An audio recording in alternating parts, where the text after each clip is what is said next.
Hello dear aspirants. उम्मीद करता हूँ कि आप सभी की एग्जाम की प्रिपरेशन बढ़िया चल रही होगी। तो आज जो है हम आपके लिए फिर से लेके आ गए हैं JEE mains most repeated concept series का एक और वीडियो। तो यहाँ पे जो है हम फिजिक्स का एक इंपॉर्टेंट टॉपिक जो कि है आपका ग्रेविटेशन, जिससे कई बार जो है आपके जेई मेंस में क्वेश्चंस पूछे जाते हैं, उसमें भी हम एक ऐसे कॉन्सेप्ट के बारे में बात करेंगे जिसपे जो है आपके पिछले सालों में कई बार क्वेश्चन रिपीट हुए। तो कभी कभी ये होता है कि कुछ टॉपिक्स जो है ऐसे रहते हैं कि उनपे जो है एनटीए बार बार क्वेश्चंस को पूछता है। तो अगर वो कॉन्सेप्ट आपको अच्छे से क्लियर हो गया तो 2022 की शिफ्ट्स में आपको काफी ज्यादा आसानी होगी। एंड जो भी स्टूडेंट्स इस चैनल पे नए हैं उनको मैं बता दूं कि हमने पहले ही आपके लिए फिजिक्स केमिस्ट्री मैथ्स तीनों की जो है प्लेलिस्ट की लिंक तैयार करके रख दी है। तो आपको जो है उनकी लिंक डिस्क्रिप्शन में मिल जाएगी, वहां पे आप देख सकते हैं कि सेट ऑफ काफी सारे वीडियोस है जो कि अलग अलग चैप्टर से रिलेटेड है। तो यहाँ पे आपके मोस्ट रिपीटेड कॉन्सेप्ट्स जो है वो डिस्कस किए जाते हैं और ये आपके 2022 शिफ्ट्स के लिए बहुत ज्यादा बेनिफिशियल रहने वाले हैं। चलिए तो हम देखते हैं ग्रेविटेशन का वो कौन सा टॉपिक है। तो वो टॉपिक है हमारा कैपलर्स का थर्ड लॉ। आप जानते होंगे कि कैपलर्स के जो है हम तीन लॉ पढ़ते हैं ग्रेविटेशन चैप्टर के अंदर। इसके अंदर भी जो थर्ड लॉ रहता है वो काफी ज्यादा इंपॉर्टेंट है और कई बार जो है रिपीट हो रहे हैं उस पर क्वेश्चन। तो ये जो है आपको याद रखना है। कैपलर्स थर्ड लॉ क्या बोलता है, तो वो उसका जो है दूसरा नाम ये भी हो जाता है लॉ ऑफ पीरियड। तो वो बेसिकली ये बोलता है कि T square is proportional to A cube. यहाँ पे टी क्या हो जाता है, time period of the revolution of planet around the sun. ठीक है ना, तो प्लैनेट जो है वो सन के अराउंड रिवॉल्व कर रहा है, तो जितना उसका जो है टाइम पीरियड वो हमारी टी की वैल्यू हो जाती है। और ए अपना क्या हो जाता है, semi major axis of the elliptical orbit of planet around the sun. तो इस तरीके से जो है आपको ये इक्वेशन लिखते हैं। अब यहाँ पे जो है आप देख रहे हैं कि ये पाथ जो होता है ये एलिप्टिकल होता है। लेकिन अगर हम जो है सर्कल की बात करें तो सर्कल क्या है, that is a special case of ellipse. क्योंकि आपने देखा है एलिप्स की इक्वेशन हम किस तरीके से लिखते हैं, X square by A square plus Y square upon B square equal to 1। और यहाँ पे अगर मैं a इजिकल टू बी कर दूं तो ये बेसिकली क्या हो जाएगा, X square plus Y square equal to A square, जो कि हो गई हमारी सर्कल की इक्वेशन। तो सर्कल जो है that is a special case of ellipse. तो ये जो लॉ हो जाता है हमारा T square proportional to A cube, ये जो है ये हम सर्कुलर पाथ के लिए भी अप्लाई कर सकते हैं, क्योंकि क्वेश्चन में जो है कई बार सर्कुलर पाथ दे देते हैं तो वहां पे आपको कंफ्यूज नहीं हो रहा है और इसी इक्वेशन को जो है वहां पे भी आपको अप्लाई करना है। चलिए अब हम देखते हैं कि किस टाइप के क्वेश्चंस आपके जो है जेईई मेंस में पूछे गए। तो यहाँ पे जो है पहला क्वेश्चन हमारा पूछा गया है 18 मार्च 2021 शिफ्ट वन के अंदर। अब यहाँ पे आप देख सकते हैं कि पूछा है time period of a satellite in a circular orbit of radius R S T, the period of another satellite in a circular orbit of radius 9 R S. तो सिंपली जो है हमारा आपका थर्ड लॉ लग सकता है कैपलर्स का, ठीक है ना, टी और आर के बीच का जो रिलेशन है वो हमें पता है। तो टी स्क्वायर हमारा सिंपली क्या हो जाएगा, प्रोपोर्शनल टू आर क्यूब। अब यहाँ पे अगर मैं नए वाले टाइम पीरियड को, मतलब दूसरी सैटेलाइट के टाइम पीरियड को टी डैश मान लूं और दूसरे वाले का जो पहले वाला आपका सैटेलाइट है उसका तो टी दे के रखा है, तो ये इक्वेशन हम इस तरीके से लिख सकते हैं। और यहाँ का रेशियो क्या हो जाएगा, तो नई वाली जो आपकी अनादर सैटेलाइट है उसका रेडियस है 9r और पुरानी वाली सैटेलाइट का था आर। इस तरीके से हमने इक्वेशन लिख दी। तो यहाँ पे जो है आपका हो गया टी डैश अपॉन टी का होल स्क्वायर, और 9 को हम लिख सकते हैं 3 स्क्वायर, तो ये हो गया आपका बेसिकली 3 की पावर 6। यहाँ पे जो है आप स्क्वायर को अगर इस साइड भेजे तो ये क्या हो जाएगा 3 क्यूब। 3 क्यूब यानी कि वैल्यू हो गई 27t। तो टी डैश हमारा कितना आ गया 27t, तो सही आंसर हो जाएगा हमारा ऑप्शन 2। देखा आपने, सिंपली से जो है हमें सिंपल तरीके से कैपलर्स लॉ को यूज करना था थर्ड लॉ को और हमारा आंसर आ गया।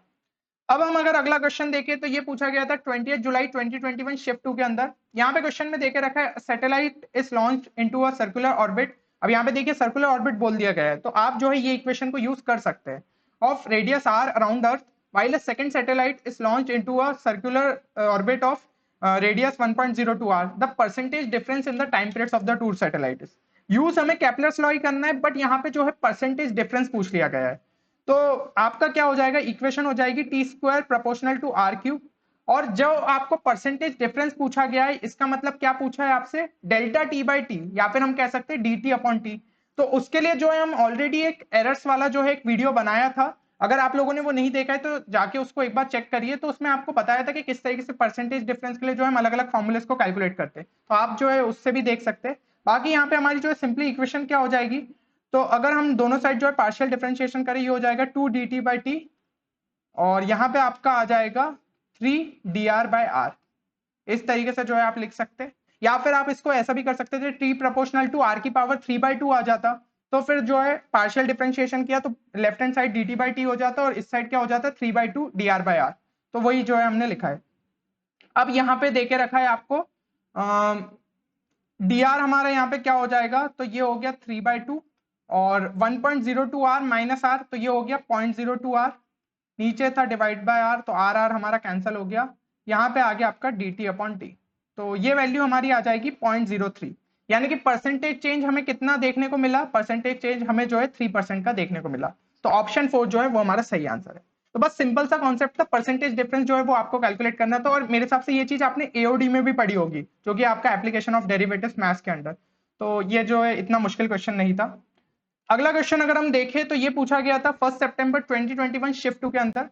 यहाँ पे जो है क्वेश्चन में आपको देके रखा है, 2 satellites revolves around the planet in coplanar circular orbits in anti clockwise direction, ठीक है, their period of revolution are 1 hour and 8 hour respectively. तो यहाँ पे अगर हम एक सिंपल सा डायग्राम बना ले, ये हो गया हमारा प्लैनेट और 2 सैटेलाइट रिवॉल्व कर रही है, तो एक सैटेलाइट मान लीजिए ये पाथ हो गया और दूसरा जो है ये हो गया, तो यहाँ पे जो है एक सैटेलाइट हमारी ये मान लीजिए, दूसरी सैटेलाइट जो है हमारी ये रही, तो इसका जो है रेडियस अपना कितना है r1 और इसका ले लीजिए आप r2, इस तरीके से देके रखा है। तो their period of revolution are 1 hour and 8 hour respectively, radius एक का देके रखा है। फिर angular speed of the farther satellite as observed from the nearer satellite at the instant when both the satellites are closest is pi by x radian per hour। तो ये जो है रिलेटिव एंगुलर वेलोसिटी वाला case हो गया, ठीक है ना, आपको जो है रिलेटिव एंगुलर वेलोसिटी कंसीडर करना है, क्योंकि एक के रिस्पेक्ट में दूसरे की जो है हमें वेलोसिटी के बारे में बात कर रहे हैं, एंगुलर वेलोसिटी की। तो चलिए जो है हम फटाफट कैलकुलेट करते हैं। तो यहाँ पे जो है सबसे पहले आपको T1 देके रखा है 1, मतलब पहली वाली सैटेलाइट के लिए, दूसरे का T2 देके रखा है आपको 8। अब यहाँ पे रिलेटिव एंगुलर वेलोसिटी की बात हो रही है, तो एंगुलर वेलोसिटी की जरूरत पड़ेगी, तो वो भी हम कैलकुलेट कर लेते हैं। ओमेगा 1 आ जाएगा 2 पाई बाई टी, जो कि हो गया 2 पाई, फिर ओमेगा 2 आ जाएगा 2 पाई बाई टी, जो कि हो गया हमारा पाई बाई 4, ये कैलकुलेट कर लिया। अब R1 और R2 भी जो है हम कैलकुलेट कर लेते। तो R1 तो आपको देके रखा है 2 इंटू 10 की पावर 3, R2 हम किस तरीके से निकाल सकते हैं, सिंपली जो है कैपलर्स लॉ को लगा दीजिए, T square proportional to R cube, जिसे हम लिख सकते हैं टी की पावर 2/3 प्रोपोर्शनल टू आर, है ना, इस तरीके से लिख सकते हैं। तो T2/T1 हमारा क्या हो जाएगा, वो सिंपली हो जाएगा 8 रेज टू पावर 2/3, और यहाँ पे ये अपना क्या आ जाएगा R2 अपॉन 2 इंटू 10 की पावर 3। तो इसे हम लिख सकते हैं 2 cube raise to power 2/3, 3 cancel हुआ तो ये वैल्यू आ गई 4, और यहाँ पे मल्टीप्लाई किया तो R2 की वैल्यू आ गई 8 इंटू 10 की पावर 3 किलोमीटर। ये जो है हमें वैल्यू मिल गई R2 की। अब हमारे पास ये सारी जो है वैल्यू निकल आई है। अब रिलेटिव एंगुलर वेलोसिटी हमारी सिंपली क्या हो जाएगी, तो रिलेटिव एंगुलर वेलोसिटी जो है वो हमारी हो जाएगी, यहाँ पे जो है वेलोसिटी का आपको डिफरेंस लेना पड़ेगा, क्योंकि v क्या होता है हमारा, ओमेगा r होता है ना, तो v is equal to omega R होता है। तो v1 हमारा जो है क्या वैल्यू आ जाएगी, सबसे पहले v1 निकाल लेते। v1 की वैल्यू आ जाएगी हमारी ओमेगा इंटू आर, तो ये आ गया 4 पाई इंटू 10 की पावर 3, और v2 की वैल्यू हमारी कितनी आ जाएगी, ओमेगा इंटू आर, तो ये आ गया पाई बाय 4 इंटू 8 इंटू 10 की पावर 3, तो डायरेक्ट लिख लेते 2 पाई इंटू 10 की पावर 3, इस तरीके से v1 v2 भी आ गया। तो यहाँ पे रिलेटिव एंगुलर वेलोसिटी हमारी क्या हो जाएगी, तो वो चीज जो है आपको देके रखिए, the angular speed of the farther satellite as observe from the nearer satellite. तो यहाँ पे जो है हमें रिलेटिव वेलोसिटी कंसीडर करनी पड़ेगी, ठीक है ना, तो ये हो जाएगा हमारा v1 minus v2 divided by, यहाँ पे क्या आ जाएगा आपका, जो इनके बीच का सेपरेशन है, तो दोनों सैटेलाइट के बीच का डिस्टेंस हमारा कितना होगा, वो हो जाएगा सिंपली R2 माइनस R1। तो वैल्यूज पुट कर देते, v1 माइनस v2 हो गया 2 पाई इंटू 10 की पावर 3, और R2 माइनस R1 हो गया हमारा 6 इंटू 10 की पावर 3, तो फाइनल वैल्यू हमें मिल गई पाई बाय 3। तो यहाँ पे जो है आपका पाई बाय एक्स आ रहा था ये चीज, तो x हमें यहाँ से वैल्यू क्या मिल जाएगी, x इक्वल टू 3। तो आपने देखा क्वेश्चन सिंपल ही था, बस इसके अंदर जो है आपका केप्लर्स लॉ लगाते हुए आपको आना चाहिए था, ताकि आप जो है दूसरे सैटेलाइट की रेडियस को कैलकुलेट कर पाए। उसके बाद जो है रिलेटिव वेलोसिटी का कॉन्सेप्ट था, रिलेटिव एंगुलर वेलोसिटी में हमारा क्या हो जाएगा, तो जो आपकी रिलेटिव वेलोसिटी हो गई divided by distance of separation, वही चीज जो हमने लगा दी, तो आपका जो है फाइनल आंसर आ गया। अब अगर ये कॉन्सेप्ट आपको अच्छे से क्लियर है, तो एक DIY क्वेश्चन आपकी प्रैक्टिस के लिए, इस क्वेश्चन को जो है सॉल्व करके रखिए, और जो भी आपका आंसर आ रहा है वो एक बार कमेंट सेक्शन में जरूर मेंशन करिए। इनकेस अगर आपसे ये क्वेश्चन नहीं बनता है, तो डिस्क्रिप्शन में आपको हमारे टेलीग्राम चैनल की लिंक मिल जाएगी, जहां पे इन सारे DIY क्वेश्चन के आपके सॉल्यूशन अपलोड हो जाते हैं, तो आप वहां भी जाके जो है इसे चेक कर सकते हैं। बाकी इसी तरीके से यार चैनल को जो है आप प्यार और सपोर्ट दिखाते रहिए। हम और भी ट्राई करेंगे कि आपके लिए इसी तरीके के वीडियोस लाते रहे, क्योंकि ये सीरीज आपके लिए बहुत ज्यादा बेनिफिशियल हो सकती है जेईई मेंस 2022 शिफ्ट्स के लिए। तो इसे जो है डेफिनेटली फॉलो करिए। चलिए मिलते हैं अगले वीडियो में, तब तक के लिए take care and good bye.